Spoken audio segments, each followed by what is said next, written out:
let's talk about aims. Short term next season, what do you hope to achieve next year?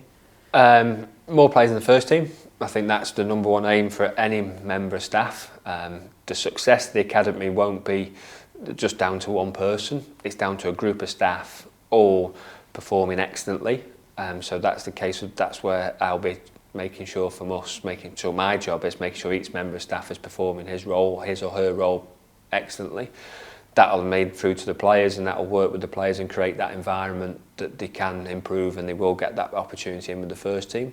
Obviously, just when we come back into next season, it's our audit time, where we audited now up until this point our operational records.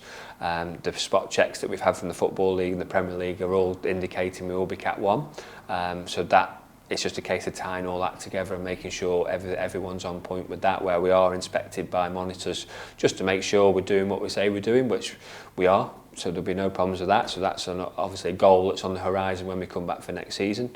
And again, it's a case of just improving our players.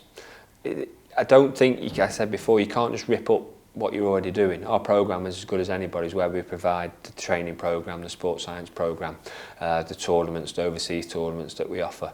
Where I want to sort of improve slightly is, like I said before, a focus on the psychology of our players. Because I think that is sometimes underestimated about the battle, because if I look back on sort of my time as a sort of player, what made a player, and it may be that self-belief that some players had, some players didn't. The player that did have that went on to bigger and better things. The player that didn't have that fell by the wayside. So again, I look back and what are we doing as a group of staff for our players? So it's developing a way of, so even if the physio is treating an under 10 for an injury, how is he maybe working on resilience, which we're all saying makes a player. So it's a case of developing that and developing the environment that the player works and is here and he responds well to challenge, that he can deal with all the feedback, he can deal with sort of the setbacks, the bumps in the road that come on along the academy journey, and still concentrate on playing well.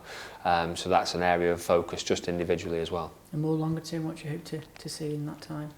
Still been a job in 10 years. And if, like I said to you, if I am still in post in 10 years' time, I know the manager spoke about being in 10 years' time, that is because we've had a pathway, a steady stream of players making his way to the first team.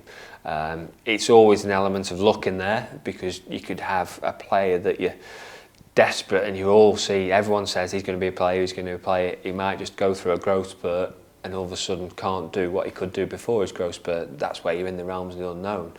But the experience of staff and the knowledge of staff, we sort of brace for that as well.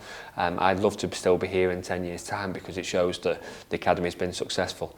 And likewise, I said, that won't be just down to me, that'll be down to a lot of people pulling in the right direction. And we will do that. So it's a case of making sure we're doing what we say we're doing, and we will do. Well, thank you for speaking to us, Gareth, and good luck in the new position. No problem, thank you.